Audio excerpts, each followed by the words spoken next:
irmãos queridos, que Deus nos abençoe.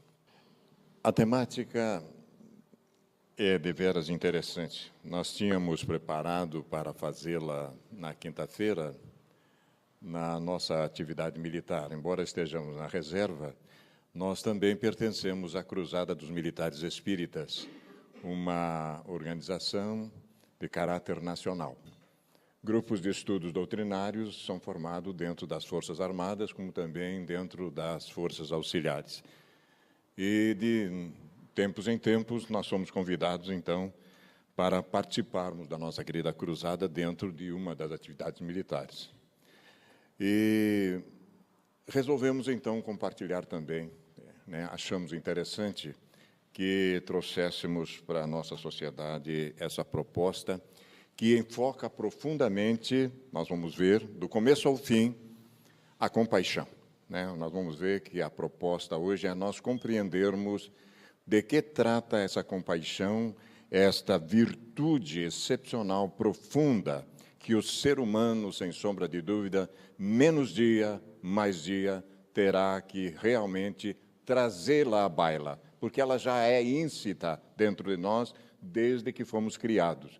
Mas nós temos que desenvolvê-la, sem sombra de dúvida, na relação com o nosso irmão, com o nosso semelhante.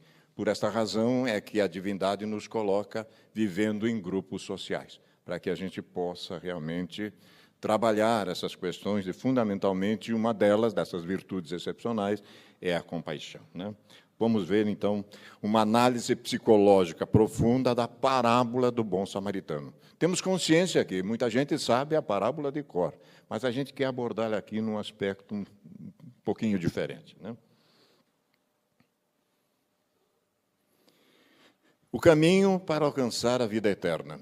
Interessa aos senhores? E aqui nós vamos compreender também de que trata a vida eterna. Imagine só, Nós estamos aqui temporariamente e regressamos para casa. Porque nós nunca saímos da vida. Estamos numa experiência no mundo físico, dia mais, dia menos, absorvendo tudo o que for possível, porque nós um dia deveremos dizer, quando tivermos a fé do tamanho de um grão de mostarda, olha só, não precisa ser muita coisa não, do tamanho de um grão de mostarda, e nós vamos dizer, monte, vem para cá, e ele virá. Porque o Espírito Crístico, ele retira do sol, espécie que para construir um planeta, ele retira a parte que o planeta resfria mentalmente. Imagine a força que esse Espírito tem, que é o nosso destino, nosso final. É para onde nós estamos indo. Mas primeiro nós vamos ter que absorver todas as experiências que a matéria se nos oferece, para que possamos um dia dominá-la, sem sombra de dúvida, dentro do aspecto ético-moral. Então, o caminho para alcançar a vida eterna. E eis que se levantou um doutor da lei para o pôr à prova, com esta pergunta. Mestre, o mestre aqui foi entre dentes, na realidade era uma bronca terrível, Nós vamos ver por quê. Depois de fazer o quê, herdarei a vida eterna. A petulância da criatura quando ignora com quem está tratando, Respondeu-lhe Jesus, que está escrito na lei? Como lês? Tu lê ela literalmente ou tu lê ela com o coração? Olha a proposta, Cristo. Então, o mestre verdadeiro responde qualquer pergunta nossa com outra pergunta. Entendeu? Ele vai retirar de dentro aquilo que ele quer. Vai nos deixar numa situação, se nós tivermos má fé, constrangedora. E é o que nós vamos ver aqui hoje. Aí o sacerdote, o fariseu, tornou dizendo, amarás o Senhor teu Deus de todo o coração, de toda a tua alma, com toda a tua força e com toda a tua mente, e o teu próximo como a ti mesmo. Aí o orientador espiritual cósmico diz, respondeste de forma justa. Disse-lhe Jesus, faze isso e viverás. Mas o sacerdote não ficou satisfeito. Deveria ter se retirado, mas resolveu, petulante como era, orgulhoso ao extremo, outra vez enfrentou o Cristo cósmico. Ele, porém, quis justificar-se e perguntou a Jesus, quem é o meu próximo? Porque ele já sabia que o Cristo extrapola, sai da nação hebraica e traz um Deus Pai de todos nós, não só hebraico. E o hebraico queria ter um Deus só para si, né? Inclusive, próximo para ele era o outro judeu. O samaritano não era, embora fosse judeu também. Dentro da própria Palestina, da própria nação hebraica, essa encrenca toda.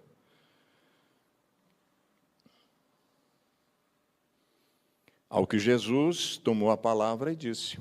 Então, aí o mestre dos mestres poderia ter dito já quem era o próximo, mas resolveu retirar de dentro do orgulhoso a resposta para a pergunta, de dentro da criatura que fez a pergunta. Descia um homem de Jerusalém a Jericó. Toda vez que nós descemos das coisas espirituais para as coisas materiais, estamos sujeitos a ser assaltados. Então, começa aqui já a entender a proposta da psicologia nesse assunto. Por isso, a gente vai aprofundar um pouco mais. E caiu nas mãos de ladrões. Ladrões aqui tem um sentido de paixões que nós não dominamos, né? Que o despojaram, cobriram de ferida e deixando-se meio morto. E se foram embora. Casualmente, descia um sacerdote pelo mesmo caminho. Viu e passou para o outro lado, né? Aliás, é o que dizem os benfeitores espirituais da nossa geração de espírito. A nossa virtude é a atividade intelectual. Nós somos inteligentíssimos, mas o nosso vício é a indiferença moral. Uma geração de espíritos que somos todos nós, né? Igualmente, chegou ao lugar um levita, que era também um religioso. Viu e passou para o outro lado. Chegou perto dele também um samaritano que era realmente detestado pelos dois primeiros, que ia de viagem. Olha, o samaritano já estava viajando. Como nós estamos fazendo agora? Tomamos consciência de que somos espíritos imortais, numa experiência física para desenvolver virtudes, né? Viu, moveu-se a compaixão. Aproximou-se dele, deitou-lhe o óleo e vinho nas chagas e ligou-as em seguida. Fê-lo montar no seu jumento, conduzindo a uma hospedaria, e teve cuidado dele.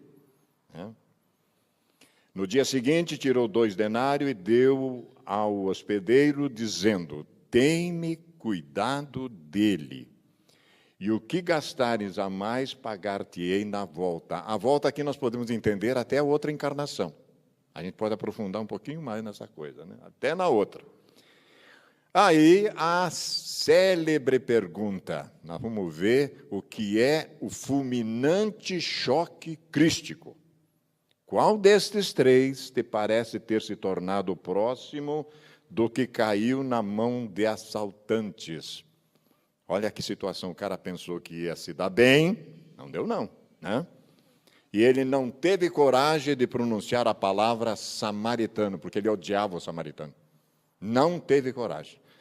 Ah, o que praticou a misericórdia com ele. Respondeu o doutor. Disse-lhe Jesus: vai e faz tudo do mesmo modo. Entendeu? Então, aqui não tem mais o que a gente apelar, né? Pois bem, meus irmãos, o que é que pretendemos com isso? Afinal de contas, todo mundo conhece essa passagem. Vamos ver. As razões da espontaneidade do sentimento do bem. Quando é que eu terei como minha natureza só fazer o bem? Quando é que eu chegarei nisso, né? Tornar-se-á um hábito na minha vida, só fazer o bem, ver a parte bela das coisas. E aí a pergunta é feita pelo insigne codificador do Espiritismo, Allan Kardec, aos guias da humanidade, na nossa obra fundamental. Qual a mais meritória de todas as virtudes? O codificador era um espírito nobre que não perdia tempo. Ele não queria coisas simples, ele já queria o máximo. E estava autorizado a fazer isso. E ele pergunta qual a mais meritória de todas as virtudes. E olhem que peça, meus irmãos, que peça. vai gradativamente os benfeitores da humanidade vão subindo até responder à questão. Toda virtude tem seu mérito próprio, porque todas indicam progresso na senda do bem. A virtude, sempre que há resistência voluntária ao arrastamento dos maus pendores, é aquela criatura que luta consigo mesmo para vencer suas tendências más. Tem virtude nisso, sem dúvida. A sublimidade da virtude, porém, está no sacrifício do interesse pessoal pelo bem do próximo, sem pensamento oculto. E conclui a peça, o tratado extraordinário. A mais meritória é a que assenta na mais desinteressada caridade. A questão 893 do nosso livro fundamental. Procuremos, meus irmãos queridos, em qualquer tratado nesta terra, em qualquer postulado, nós não vamos encontrar assunto tão profundo como esse. À nossa disposição há 160 anos. 160 anos. E aí ele emenda mais uma questão interessante para a gente pensar. Há pessoas que fazem o bem espontaneamente, sem que precisem vencer quaisquer sentimentos que lhes sejam opostos. Terão tanto mérito quanto as que se veem na contingência de lutar contra a natureza que lhes é própria e a vencem? E aí, como é que a gente explica? Se fosse uma existência só, até faria sentido. Como é que explica? Ah, Deus, para o Vaninho eu vou dar um dom X, para a Luciana, nada. E a Luciana vai ter que lutar para conseguir. Mas que raio de Deus é esse? Entendeu? Desde quando isso faz sentido, se nós aprendemos que Deus é soberanamente bom e justo ao mesmo tempo? Né? Não faz sentido. Então, agora nós vamos saber por quê. Por que que as coisas foram gradativamente aparecendo e sendo deduzidos dos princípios fundamentais do Espiritismo. E aqui nós temos outro. Só não tem que lutar aqueles em quem já há progresso realizado. Mas quando ele realizou esse progresso? Então, eu não sou uma tábula rasa, eu não sou um corpo que tem uma alma e que precisa ser salva. Eu já tenho alguma coisa. Olha, começa a deduzir que eu já vivia. Olha a reencarnação aqui, ó. O princípio fundamental, uma pilastra da doutrina cósmica, uma lei natural. Esses lutaram outrora e triunfaram. Por isso é que os bons sentimentos nenhum esforço lhe custam e suas ações lhe parecem simplíssimas. Ele já conquistou a virtude, ele não a perde. Nós não perdemos virtude que adquirimos. Ela vem conosco de novo nas existências futuras. Né? Cada vez vamos somando mais. O bem se lhes tornou um hábito. Devidas são as honras que se costuma tributar a velhos guerreiros que conquistaram seus altos postos. Era disso que nós iríamos tratar no quartel, porque a nossa instituição não se atinge nenhuma virtude, nenhum posto, nenhuma graduação, se não for por mérito. O indivíduo tem que lutar mesmo para atingir. Né? Não se chega aos altos postos sem a conquista pelo mérito. E, obviamente, tem que ser assim também na sociedade. Infelizmente, nem sempre. Além disso, como ainda estáis longe da perfeição, tais exemplos vos espantam pelo contraste com que tendes à vista, e tanto mais os admirais, quanto mais raros são. Ficais sabendo, porém, que nos mundos mais adiantados do que o vosso, constitui a regra o que entre vós representa a exceção. Outro princípio fundamental, aí explícito, a pluralidade dos mundos habitados. Meu Deus, graças a Deus. Agora, eu desconfiava que essas bolas todas não são para mim fazer serenata. Né? Bilhões e bilhões de bolas e a vida só na Terra. Não faz sentido. O custo-benefício, o Criador tinha pirado. Né? Agora que a gente começa a entender a coisa. Em todos os pontos desses mundos, o sentimento do bem é espontâneo, porque somente bons espíritos os habitam. Nós começamos a deduzir quando é que isso aqui vai ficar bom, né? A gente começa a deduzir já. A gente é esperto, é inteligente, opa, né? Lá, uma só intenção maligna seria a monstruosa exceção. Eis porque neles os homens são felizes, né? O mesmo se dará na terra quando a humanidade se houver transformado, quando compreender e praticar a caridade na sua verdadeira acepção. O que fez lá o nosso amigo bom samaritano. E ainda tirou uma graninha. Ó, se tu gastares mais, quando eu voltar, mesmo que seja na outra encarnação, eu te pago. Né? Bacana. A caridade na verdadeira acepção. Esta é a questão 894 da nossa obra fundamental. E agora, então, nós vamos saber o que é a caridade na sua verdadeira acepção, né? Que a gente pensa muitas vezes que é dar coisas. Isso não significa que não devemos fazê-lo, mas é muito mais profunda. Amar o próximo como a si mesmo, fazer pelos outros o que quereríamos que os outros fizessem por nós, é a expressão mais completa da caridade, porque resume todos os deveres do homem para com o próximo. Não podemos encontrar guia mais seguro a tal respeito que tomar para padrão do que devemos fazer aos outros aquilo que para nós desejamos. Tu vais fazer qualquer ação na vida, meu querido, te colocas no lugar do outro e pergunta-te: gostaria eu de receber isso? Sim ou não? Não tem guia mais extraordinário que esse. Com que direito exigiríamos dos nossos semelhantes melhor proceder, mais indulgência, mais benevolência e devotamento para conosco do que os temos para com eles? Nós vamos ver aí como é que se conceitua a compaixão também. Já nós vamos ver.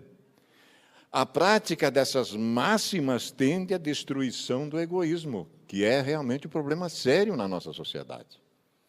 Quando as adotarem para a regra de conduta e para a base de suas instituições, os homens, as personalidades, os egos, compreenderão a verdadeira fraternidade e farão que entre eles reine a paz e a justiça. Não mais haverá ódio nem dissensões, mas tão somente união, concórdia e benevolência mútua. Evangelho segundo o Espiritismo, o capítulo 11, amar o próximo como a si mesmo, o item 4.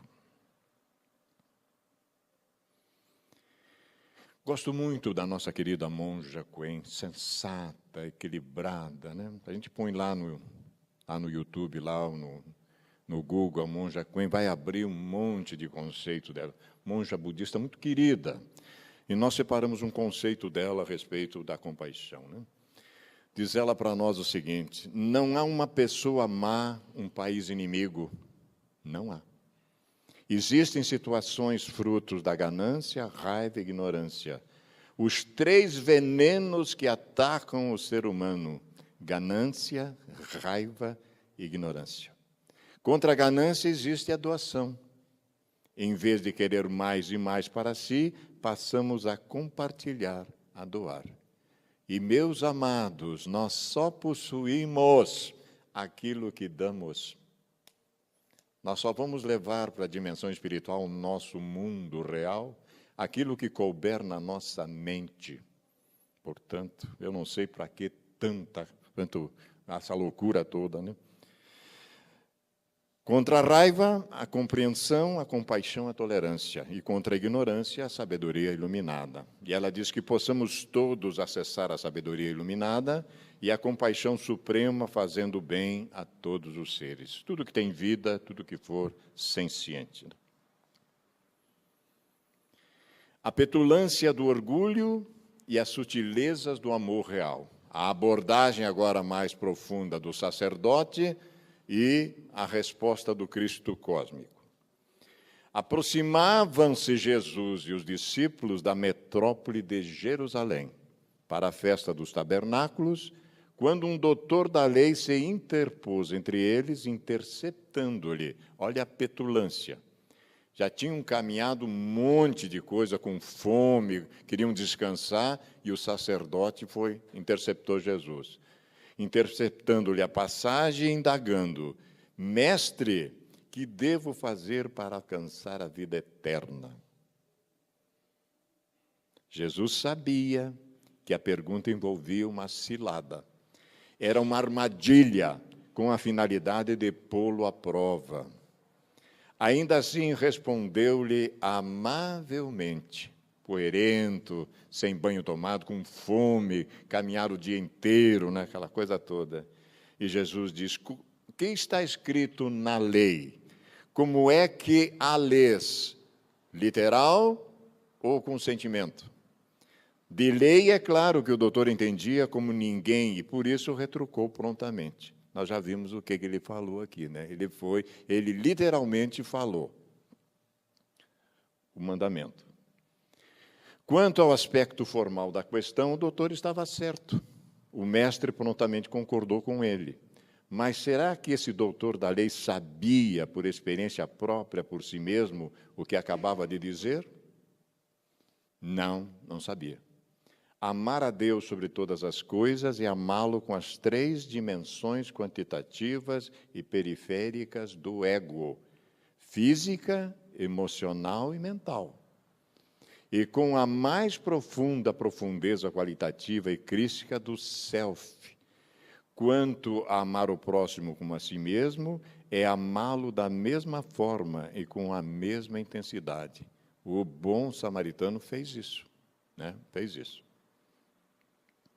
Todavia, como ninguém consegue amar aquilo que não conhece, esse amor incondicional a Deus e sua consequência imediata, que é o amor desinteressado ao próximo, pressupõe necessariamente o conhecimento da paternidade única de Deus, a derramar-se espontaneamente na fraternidade cósmica de todas as criaturas. Era desse Deus, desse Pai, que Jesus nos traz notícia, e não de um povo apenas. O que o sacerdote só estava fixado naquela estrutura de um povo apenas, né?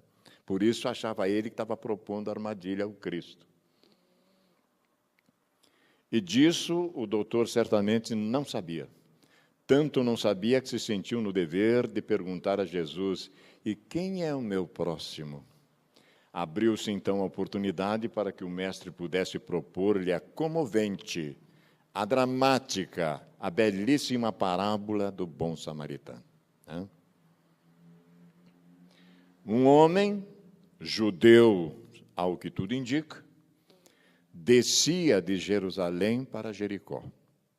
E descia mesmo, pois a estrada que ligava as 2 cidades, com cerca de 27 quilômetros de extensão, é uma descida de aproximadamente 1.000 metros. Toda cheia de curvas e ladeada por gargantas profundas, há cavernas por toda parte, há tocas sinistras, onde sempre se escondiam bandidos e salteadores de toda espécie. Um desses bandoleiros assaltou o homem de nossa parábola, espancando-o barbaramente, cobrindo-o de feridas, deixando-o semi-morto. Ali, naquelas bandas, eram por demais comuns episódios dessa natureza. O fato é que o pobre homem estava mortalmente ferido e agonizante. Segundo Jesus, passou por ali um sacerdote, viu a desditosa criatura, mas fingiu não vê-la e seguiu adiante. Intelectualidade acentuada, mas indiferença não menos. A mesma coisa fez um levita. Todavia, um samaritano, a quem os judeus consideravam um ser inferior e inimigo mortal, passando pelo lugar, deparou-se com o pobre homem, teve compaixão, aproximou-se e cuidou dele.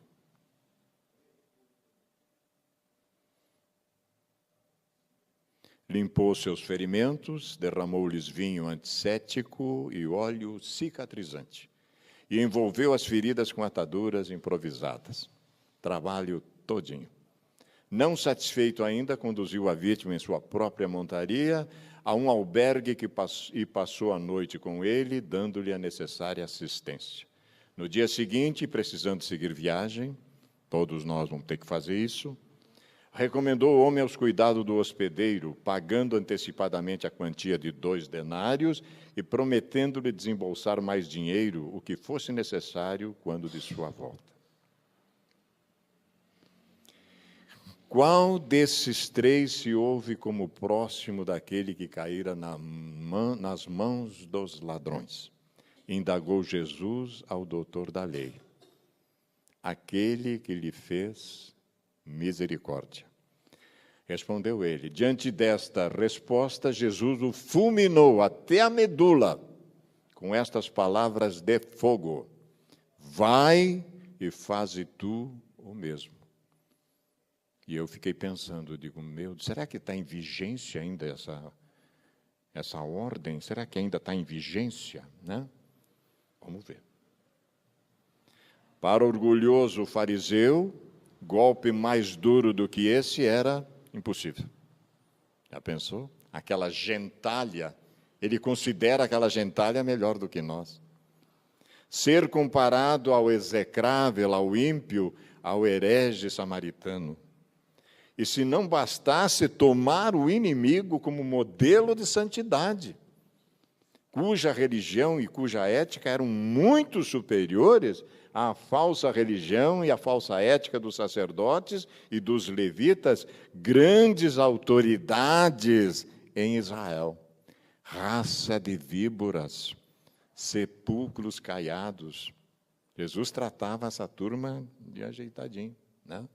E eles queriam, de todas as maneiras, perdê-lo.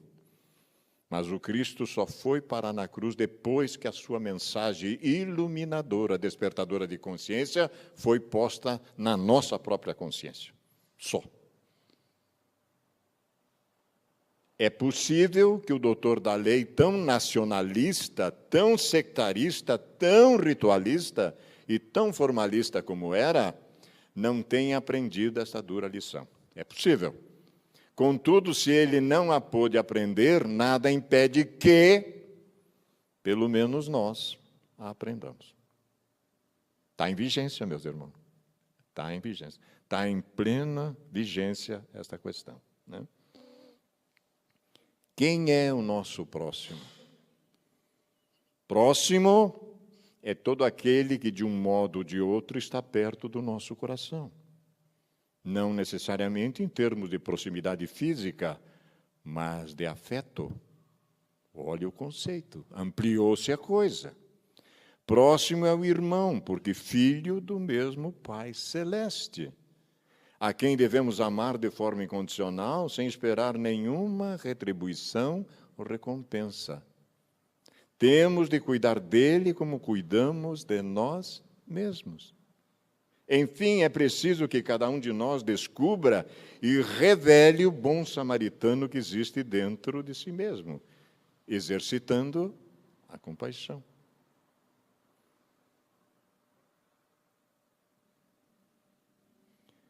É certo que, se somos capazes de amar a Deus sobre todas as coisas e de amar o próximo como a nós mesmos, com um amor dinâmico, posto em ação, então não há dúvida, estamos realmente a caminho da vida eterna. Faz sentido? E pouco importa, meus irmãos, se somos cristãos convencionais, budistas, islamitas, hinduistas, espíritas, ou membros de qualquer outra denominação religiosa visível ou institucionalizada. Isso não tem importância. O que vale mesmo é o amor autêntico e verdadeiro, que é a causa e a consequência, o alfa e o ômega, a origem, a meta e o destino do próprio universo. Isto é lei cósmica. Em qualquer parte do universo, isso está em vigência. Compaixão pelo teu semelhante.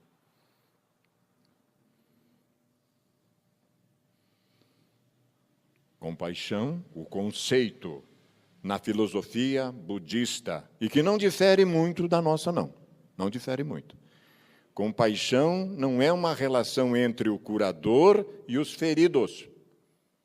É uma relação entre iguais. Somente quando conhecemos bem a nossa própria escuridão, podemos estar presente com a escuridão dos outros. Eis a razão que o Espiritismo tanto trabalha, o conhecimento de si mesmo. Fundamental. Iluminar urgentemente esta sombra densa que está nos prendendo aqui na Terra. Encarnamos e desencarnamos e não acordamos para isso, né? É fundamental. Enfim, como estamos após mais de 2000 anos do choque crístico, evoluímos, já somos mais compassivos ou ainda não somos tão compassivos quanto devemos ser? Diz a benfeitora Joana de Ângeles, agora, no olhar da psicologia profunda, que escasseia na atual conjuntura terrestre o sentimento da compaixão. Digo, meu Deus, né? Meu Deus. Habituando-se aos próprios problemas e aflições, o homem passa a não perceber os sofrimentos do seu próximo. Mergulhado nas suas necessidades, fica alheio às do seu irmão e, às vezes, resguardando-se numa couraça de indiferença, passa para o outro lado, faz que não vê, a fim de poupar-se a maior soma de dores. Eu não vou me envolver com isso, vai me dar trabalho. Isso vai aumentar ainda, né? A gente passa ao lado. Acredito que aqui em Cascavel não deva ser assim, né? Não é assim. Deixando de interessar-se pelos outros, estes esquecem-se dele. Olha só, que coisa, que contrassenso. E a vida social não vai além da superficialidade imediatista, insignificante. A novelinha, né? O futebolzinho e o churrasquinho no final de semana para falar da vida alheia. Nós estamos bem arrumados, hein? Nós estamos bem arrumados, realmente. Empedernindo o sentimento da compaixão, endurecendo, a criatura avança para a impiedade e até para o crime.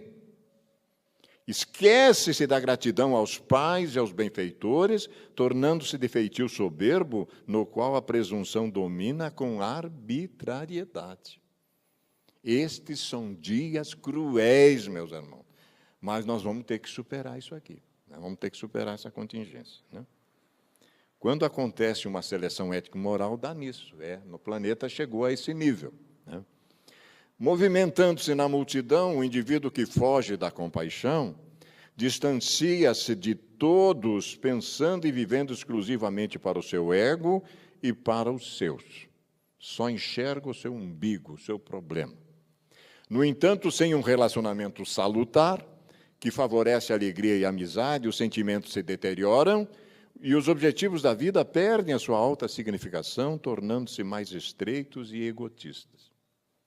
Mas tem mais.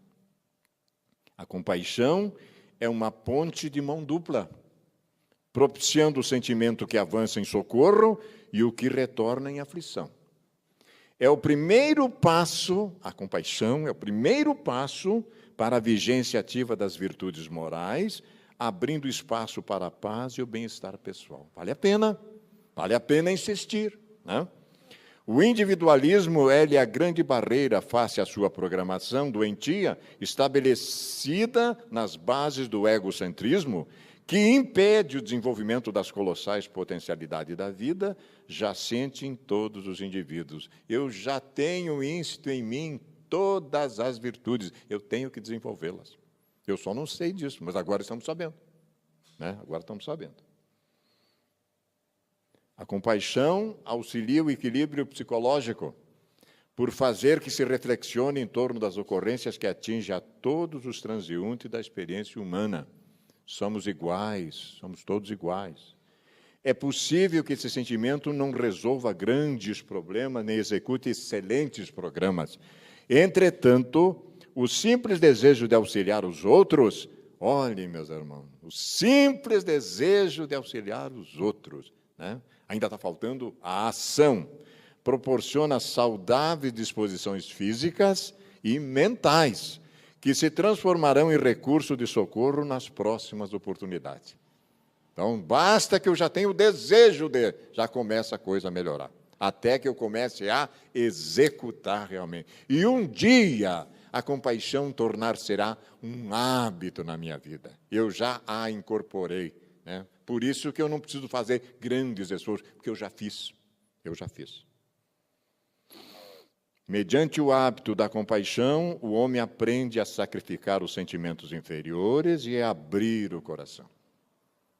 Pouco importa se o outro, beneficiado pela compaixão, não o valoriza, não a reconheça ou sequer venha a identificá-la. Isso não tem importância. O essencial é o sentimento de edificação, o júbilo da realização, por menor que seja, naquele que a experimenta. Expandir esse sentimento é dar significação à vida. Foi para isso que eu vim para o mundo físico. Nós somos um ser gregário, nós temos necessidade de conviver com o outro. É fundamental. O que me falta em mim, o outro me completa e vice-versa. Eu tenho que me relacionar socialmente, em condições ético-morais favoráveis. A compaixão está acima da emotividade desequilibrada e vazia. Ela age enquanto a outra lamenta. Realiza o socorro na razão em que a última apenas se apiada, passa pelo outro lado. Quando se é capaz de participar dos sofrimentos alheios, os próprios não parecem tão importante e significativo. Olha que receita. Quer minorar o teu sofrimento? Atende o outro. Atende o outro. Repartindo a atenção com os demais, desaparece o tempo vazio para as lamentações pessoais. Que coisa, né? Graças à compaixão, o poder de destruição humana cede lugar aos anseios da harmonia e de beleza na terra. Desenvolve esse sentimento de compaixão para com o teu próximo, o mundo, e compadecendo-se das suas limitações e deficiência, cresce em ação no rumo do grande poder. A benfeitora querida escreve isso através do nosso Divaldo Franco, no livro Responsabilidade, um pequeno opúsculo, mas de uma profundidade extraordinária, né? Isso ela escreveu em 1987. Por fim, as nossas considerações finais, que confirmam que a proposta de Jesus, no que concerne ao amor em retribuição ao mal, é também a maneira psicológica saudável da gratidão, pelo ensejar a vivência da abnegação e da caridade. Não implica silenciar o deslize que foi praticado, jamais.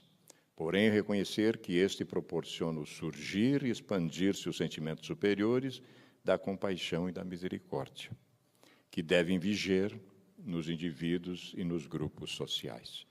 A benfeitora escreve isso na sua obra final da série psicológica, Psicologia da Gratidão.